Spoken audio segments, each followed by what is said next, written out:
BNP যদি বলে যে তারা 47-এর বিপক্ষে অবস্থান নিয়েছে, ঠিক আছে, আমরা তাহলে বিএনপি বিপক্ষে রাস্তায় অবস্থান নিব এবং সেটা সামনের নির্বাচনে অবস্থান নিব। 47-এর ধারাবাহিকতা হলো 1971, সেই 1971-এর চূড়ান্ত ধারাবাহিকতা আমাদের 2024। 47, 71, 24 কে একটার বিপরীতে আর একটা বারবার দাঁড় করানোর চেষ্টা হয়েছে। প্রত্যেকটা বাংলাদেশ বিরোধী ষড়যন্ত্র, এই প্রত্যেকটা আমাদের জান গেছে, জীবন গেছে, জবান গেছে, আমরা প্রত্যেকটাকে সমানভাবে ধারণ করি বন্ধুরা। সুতরাং আপনাদেরকে দ্বিতীয়ভাবে বলি, বাঙালি জাতীয়তাবাদের যে সূচনা বিন্দু, সেইখান থেকে এই ঘোষণাপত্র শুরু হয়েছে, এটা আমাদের জন্য লজ্জার। অগণিত শহীদ পরিবার আমাদের সাথে যোগাযোগ করেছে, তারা মনে করছেন যে তাদের হয়ে কিছু বলবার আমাদের আছে এবং তাদের কথাগুলো আমাদের মধ্য দিয়ে আমাদের জবানে তারা প্রধান উপদেষ্টার কাছে পৌঁছতে চান। এর কারণ এই ইন্টারিমের একমাত্র ডক্টর ইউনূস ছাড়া অন্য কোনো উপদেষ্টাকে বর্তমান শহীদ পরিবার বা আপামর জনতা আর বাংলাদেশের বলে বিশ্বাস করতে পারেন না। এটা হলো বাংলাদেশের সব থেকে বড় সংকট। সুতরাং আমার পাশে আজকে শহীদ পরিবার দুজন বসবার কথা ছিল, প্রচন্ড জ্যামের কারণে তারা একটু দেরি হয়েছে। তো আপনাদেরকে আজকে আমরা যা বলছি, এটা বাংলাদেশের এই প্রায় ১৫০০ শহীদ, অগণিত আহত যোদ্ধা এবং বাংলাদেশের আপামর মানুষের প্রতিনিধিত্ব করে, আমরা গায়ের জোরে প্রতিনিধিত্ব বলছি না, আমাদের জবান মানুষের কাছে ম্যাচ করে কিনা এটা আপনারা নিশ্চয়ই সামাজিক যোগাযোগের মাধ্যমে রিঅ্যাকশনটা পাবেন।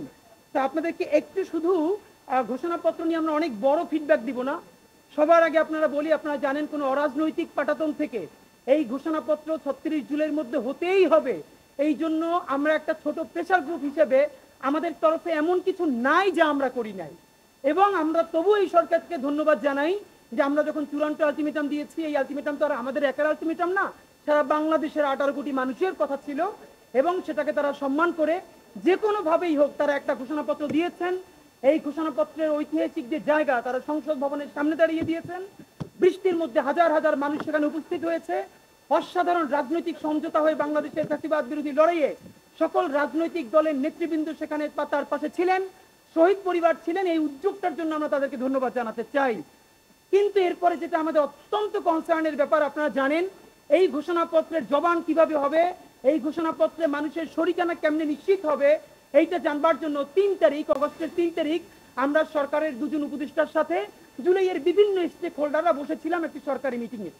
সেই সরকারি মিটিংয়ে আমরা উপদেষ্টাদেরকে জিজ্ঞেস করেছি যে এইখানে যে আমাদের দীর্ঘ 200 বছরের ব্রিটিশ বিরোধী লড়াই, যার চূড়ান্ত আকাঙ্ক্ষার প্রতিফলন ঘটেছে আমাদের মহান 1947 সনের আজাদির মধ্য দিয়ে, তার সুনির্দিষ্ট তাকে স্বীকৃতি আছে কিনা।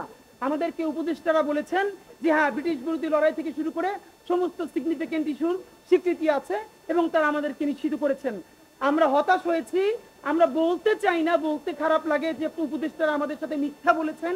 আমরা ড্রাফট দেখতে চেয়েছিলাম, তারা বলেছে বিশেষ কারণেই যাতে আমরা ড্রাফটটা না দেখি, তার আমরা যেন ট্রাস্ট করি। আমরা আজকে আপনাদের সামনে বলতে চাই, প্রধান উপদেষ্টার সেদিনকে বক্তৃতাটা আমরা অন্যভাবে বারবার দেখেছি। আপনাকে প্রধান উপদেষ্টা মহোদয়, আপনি কিভাবে দা ওয়ে ইউ টক, আপনার বডি ল্যাঙ্গুয়েজ, আপনি কোনটা স্পন্টেনিয়াসলি বলেন, কোনটা ইম্পোজড, এটা বোঝা যায় আপনার কথায়। পুরো যে বক্তৃতাটা, যে স্টেটমেন্টটা, যে ঘোষণাপত্রটা আপনি পড়েছেন, এইখানে আমরা আমাদের ডক্টর ইউনূসকে পাই নাই।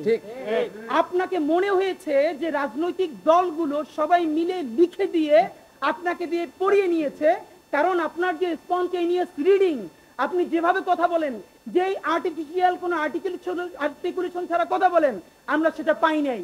আমার মনে হয়েছে, আমাদের মনে হচ্ছে যে আপনি পড়ে শেষ করতে পারলেই বাঁচেন। আপনাদেরকে প্রথমে বলতে চাই, এই যে রাজনৈতিক দলগুলো আছে, আপনারা তো এই ঘোষণাপত্র বারবার দেখেছেন। সরকারের কয়েকটা অংশীজন আমাদেরকে বলেছে যে বড় 2-1টা রাজনৈতিক দল তারা এই ঘোষণাপত্রের ওয়ার্ডিং এখান থেকে একটু চেঞ্জ হয়ে গেলে তারা এই প্রোগ্রামে অংশগ্রহণ করবে না। তাহলে সেই রাজনৈতিক দল বিএনপি, জামাত ইসলামী, এনসিপি, সবাইকে প্রশ্ন করছি, আপনারা সবাই মিলেই কি 1947 সালকে খারিজ করে দিয়েছেন? ঠিক। দুইজনে উত্তর দিতে হবে। ডক্টর ইউনূস সাহেব, আপনাকে বলতে হবে, দীর্ঘ 200 বছরের লড়াই, সেই 200 বছরের কতগুলো ইভেন্ট, সেই পলাশী থেকে শুরু করে আমাদের সেই সিপাহী বিপ্লব, এরপরে আমাদের কত কর্তা সত্তা, আমাদের কত জীবন, আমাদের পূর্বপুরুষ গাছের সাথে ফাঁসিতে ঝুলেছে এই আজাদির জন্য, আমাদের মঙ্গল পান্ডেরা, হাজী শরীয়তুল্লাহ, আমাদের তিতুমির, হাবিলদার রজব আলী, তাদের রক্ত ঝরেছে। তার স্বীকৃতি আপনারা এখানে শুরু করেছেন শুধু এটা বলে যে যেহেতু উপনিবেশবাদী লড়াইয়ের সুদীর্ঘকালের ধারাবাহিকতা, এই যে উপনিবেশবাদী সুদীর্ঘকালের ধারাবাহিকতা, এই ধারাবাহিকতা থেকে যে একটা রাষ্ট্র বাসনার প্রথম অর্জন আমাদের 1947, সেই 47-এর কে বিরোধিতা করেছে? ইভেন শেখ মুজিব করেছে। 71-এর যারা আমাদের হিরো, তারাও কি 1947 সালের রাষ্ট্রের কেউ বিরোধিতা করেছে? মুহাম্মদ আলী জিন্নার বোন ফাতেমা জিন্না নির্বাচন করেছেন, তাকে আইয়ুব খানের বিরুদ্ধে জয়ী করবার জন্য শেখ মুজিব দিন রাত 24 ঘন্টা কাজ করেছে। ঠিক। মুহাম্মদ আলী জিন্নার মৃত্যুর পরে তারা গড়াগড়ি দিয়ে কেঁদেছে, অসমাপ্ত আত্মজীবনী পড়েন। তাহলে এই যে বাঙালি জাতীয়তাবাদের ন্যারেটিভ, যেই বাঙালি জাতীয়তাবাদ গল্প শুরু করে 71 থেকে, এর আগে 200 বছরের কোনো লড়াই নাই, যেই বাঙালি জাতীয়তাবাদ বলে যেখানে পাহাড়ি, বিহারি, বাঙালি, হিন্দু, মুসলিম, বৌদ্ধ, খ্রিস্টান সবাই মিলে বাঙালি হয়ে যাবে, এখানে আর কোনো জাতিসত্তার আর কোনো পরিচয় নাই। এই যে জাতিবাদী রাজনীতি, সবাইকে বাঙালি করে তোলা, সেই বাঙালি করে তোলবার সর্বনিকৃষ্ট ফলাফল হয়েছে শাহবাগের জঘন্যতম মব। সেই শাহবাগের জঘন্যতম মব দিয়ে এই বাঙালি জাতীয়তাবাদের নামে আমাদের দেশে বিচারিক হত্যাকাণ্ডকে সব থেকে বড় লেজিটিমেসি দেওয়া হয়েছে। অদ্ভুত, আমরা কি দেখলাম আমাদের এই ঘোষণাপত্রে? সেই যে বাঙালি জাতীয়তাবাদের বয়ান, তারই মনে হয় যেন একটা কন্টিনিউশন করা হয়েছে, তার ধারাবাহিকতা রক্ষা করা হয়েছে। তাহলে এই বাঙালি জাতীয়তাবাদের বয়ান, যেই বয়ান মানুষকে জুডিশিয়াল কিলিং করতে পারে, গুম করতে পারে, খুন করতে পারে, হত্যা করতে পারে, এবং বিরোধী দলে ভোট দেওয়ার ফলে ধর্ষণ করলে তার পক্ষে আবার ন্যারেটিভ তৈরি করতে পারে, সেই বাঙালি জাতীয়তাবাদের বয়ানের জন্য তো হাজারো মানুষ জীবন দেয় নাই। ঠিক। ডক্টর ইউনূস সাহেব, আপনাকে স্পষ্ট বলতে হবে, এইটা কি আপনি লিখেছেন? এইটা লেখার কথা আসিফ নজরুল সাহেবের, উনি আইন উপদেষ্টা। তাহলে আইন উপদেষ্টাকে বলতে চাই, আপনি যে ড্রাফট করেছেন প্রত্যেকটা রাজনৈতিক দলের কাছে পাঠিয়েছেন, জামাত ইসলামী, আপনারা কেন এখনো বলছেন না আপনারা এখানে 47 নিয়ে কথা বলেছেন কি বলেন নাই? ঠিক। বিএনপি যদি বলে যে তারা 47-এর বিপক্ষে অবস্থান নিয়েছে, ঠিক আছে, আমরা তাহলে বিএনপির বিপক্ষে রাস্তায় অবস্থান নিব, এবং সেটা সামনে নির্বাচনে অবস্থান নিব। 47-এর ধারাবাহিকতা হলো 1971। ঠিক। সেই 1971-এর চূড়ান্ত ধারাবাহিকতা আমাদের 2024।